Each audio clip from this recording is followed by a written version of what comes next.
Olá, pessoal, tudo bom? Estamos com muita saudade de vocês. Então, trouxe aí para vocês, né, uns slides para explicar o conteúdo dessa semana.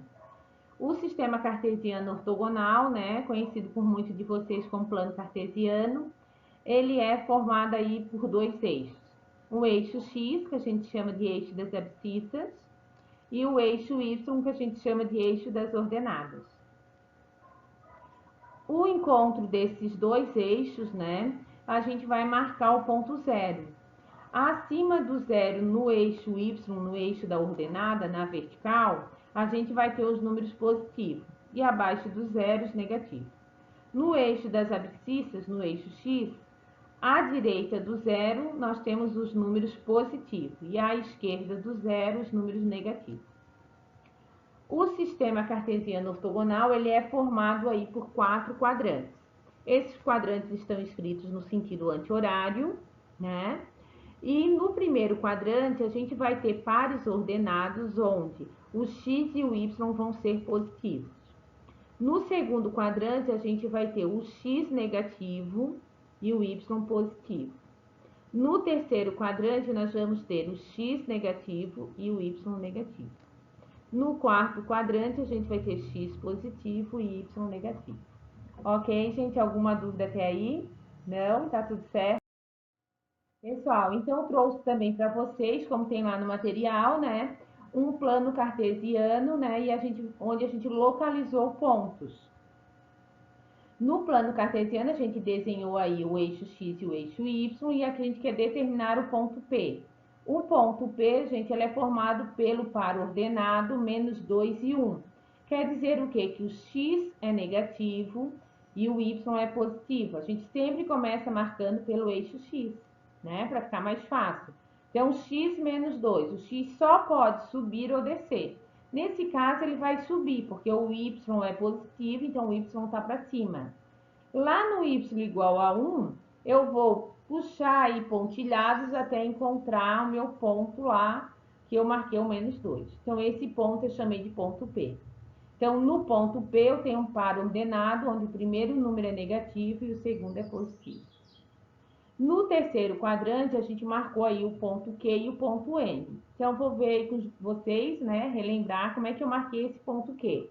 Então, o ponto Q, gente, eu tenho o x valendo menos 2 e o y valendo menos 1. Lembrando que a gente sempre vai começar com x, né?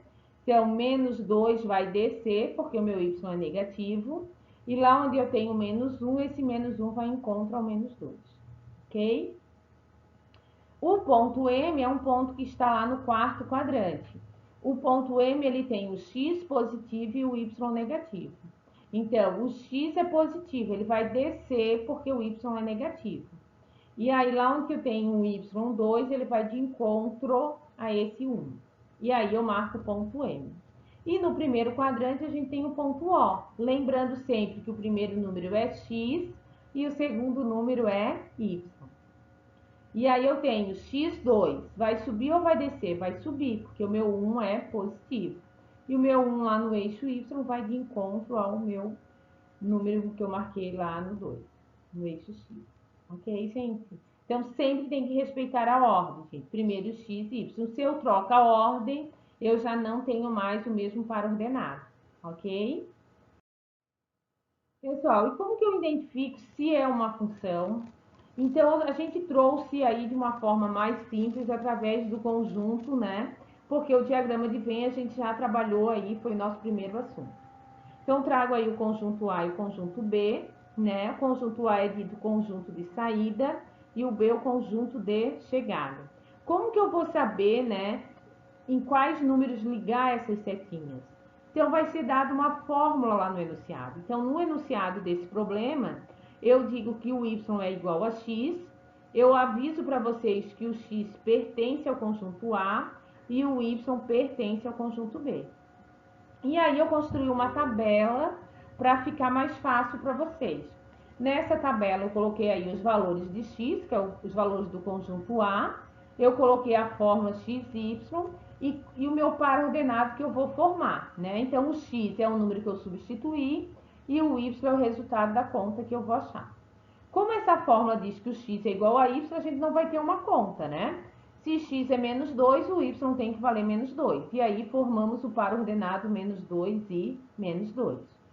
Se o x é 0, o y também tem que ser 0. Se o x é 2, o y também tem que ser 2. E se o x é 5, o y também tem que ser 5.